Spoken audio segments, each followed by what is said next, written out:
नमस्कार विद्यार्थी मित्रांनो, पॉलिटी सिम्प्लिफाईड सिरीज मध्ये तुम्हा सर्वांचं मनापासून स्वागत आहे। आज आपण शिकणार आहोत आपल्या संविधानातील आर्टिकल नंबर 25 कलम 25 कशाबद्दल आहे? धर्म स्वातंत्र्याच्या हक्काबद्दल आहे। इथे एक महत्त्वाचा मुद्दा मला तुम्हाला सांगायचा आहे। आर्टिकल 25 आणि 26 मध्ये काय डिफरन्स आहे?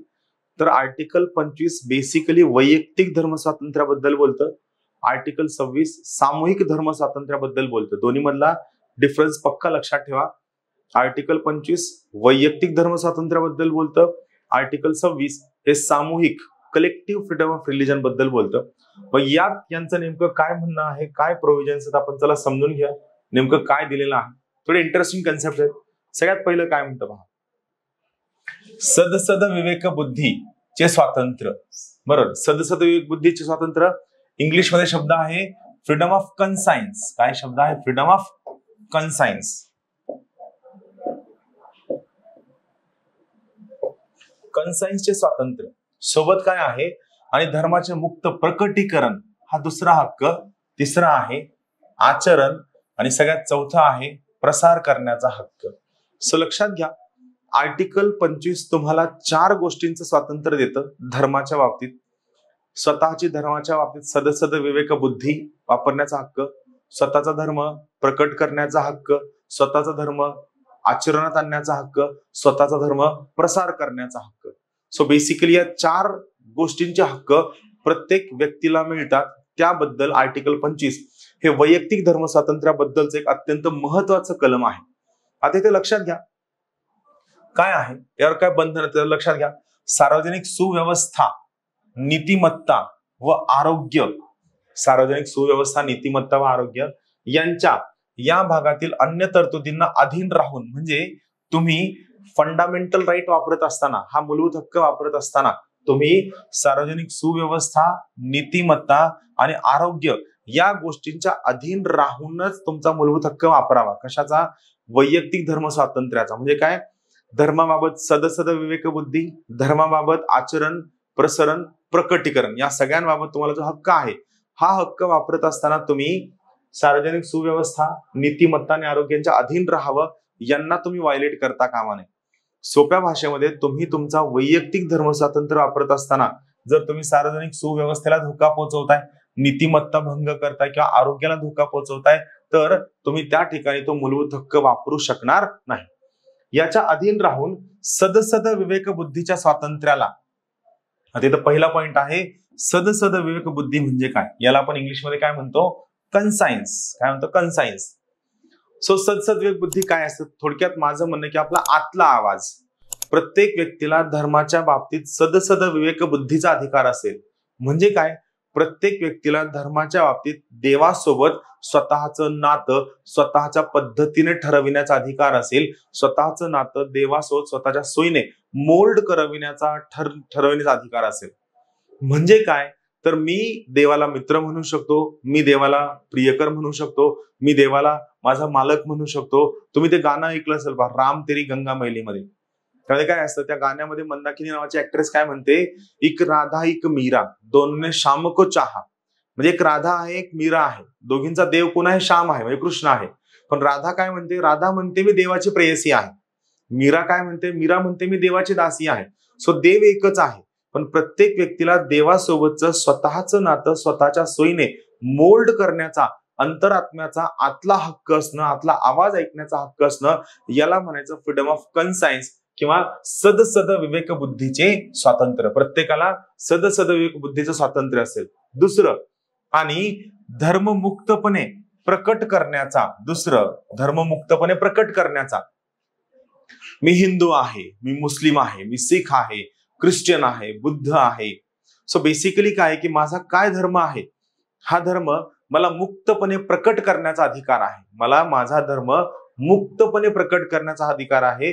मी माझ्या धर्माला मुक्तपणे प्रकटीकरण करत असताना या ठिकाणी कोणत्याही पद्धतीने कुणाच्याही दबावाला बळी पडणार नाही, किंवा राज्यसंस्था ज्याची डेफिनेशन आपण आर्टिकल 12 मध्ये पाहिलीये, किंवा कोणताही खाजगी व्यक्ती, खाजगी संस्था, उद्योगपती, कोणताही ताकदवान व्यक्ती, कायदे मंडळ, कार्यकारी मंडळ माझ्या धर्माचं माझं प्रकटीकरण करत असताना, जर हे प्रकटीकरण करत असताना मी सार्वजनिक सुव्यवस्था, नीतिमत्ता आणि आरोग्य यांना धोका पोचवत नसेल तर मला माझा धर्म प्रकटीकरण करण्याचा सुद्धा अधिकार आहे. सोबत माझा धर्म आचरणात आणण्याचा, धार्मिक रीती असतील, रूढी, प्रथा, परंपरा, चालीरीती, त्यातल्या सगळ्या ज्या गोष्टी असतील, या सगळ्या गोष्टी मला माझ्या मनाने, माझ्या सदसद विवेक बुद्धीने आचरणात आणण्याचा अधिकार असेल. यावरती कोणतीही संस्था माझ्यावर बंधन टाकणार नाही आणि मला माझ्या धर्माचा प्रसार करण्याचा पूर्ण अधिकार आहे. धर्माचा प्रसार करण्याचा पूर्ण अधिकार आहे. फक्त महत्वाचं काय, मी माझ्या धर्माचा प्रसार करत असताना कोणत्याही प्रकारची भीती दाखवता कामा नये किंवा कोणत्याही प्रकारचं प्रलोभन दाखवता कामा नये. लक्षात घ्या, कोणत्याही प्रकारची भीती दाखवता कामा नये, कोणत्याही प्रकारचं प्रलोभन दाखवता कामा नये. कारण जर मी माझ्या धर्माचा प्रसार करत असताना कोणत्याही व्यक्तीला कोणत्याही पद्धतीने जर भीती दाखवली किंवा प्रलोभन दाखवलं तर तो व्यक्ती धर्माच्या बाबतीत सदसद विवेक बुद्धी वापरणार नाही. सो हा पहिला मुद्दा भंग होईल आणि जर हा पहिला मुद्दा भंग झाला तर कलम 25 ला अर्थ उरणार नाही. त्यामुळे प्रत्येक व्यक्तीला धर्माच्या बाबतीत सदसद विवेक बुद्धी, प्रकटीकरण, आचरण व प्रसार करण्याचा अधिकार आहे व हा प्रसार करताना त्याने कोणत्याही प्रकारची भीती किंवा कोणत्याही प्रकारचं प्रलोभन दाखवता कामा नये की ज्यामुळे आर्टिकल 25 चा जो मुख्य गाभा आहे तो गाभा भंग होईल. यात पुढे काय म्हणले आपण पाहूया, समजून घेऊया. आता या अनुच्छेदातील कोणत्याही गोष्टीमुळे, म्हणजे आपण जे पहिलं कलमातला पहिला मुद्दा पाहिलाय, या कोणत्याही गोष्टीमुळे धर्माचरणाशी निगडीत असेल अशा कोणत्याही आर्थिक, वित्तीय, राजनैतिक व अन्य धार्मिकेतर कार्याचे विनिमयन करणाऱ्या किंवा त्यावर निर्बंध घालणाऱ्या, पहिला म्हणजे या सगळ्या गोष्टी करणाऱ्या सामाजिक कल्याण व सुधारणा याबाबत अथवा सार्वजनिक स्वरूपाच्या हिंदू धार्मिक संस्था, हिंदूंचे सर्व वर्ग, पोटभेद यांना खुल्या करण्याबाबत तरतूद करणाऱ्या कोणत्याही विद्यमान कायद्याच्या प्रवर्तनावर परिणाम होणार नाही किंवा असा कोणताही कायदा करण्यास राज्याला प्रतिबंध होणार नाही. म्हणजे आर्टिकल 25 मधला जो पहिला मुद्दा दिलाय, या मुद्द्यामुळे राज्य सरकारला, राज्य संस्थेला सध्या अस्तित्वामध्ये असणारा एखादा प्रगतिशील कायदा किंवा एखादा नवीन प्रगतिशील कायदा बनवण्यावरती कोणत्याही प्रकारचं बंधन असणार नाही.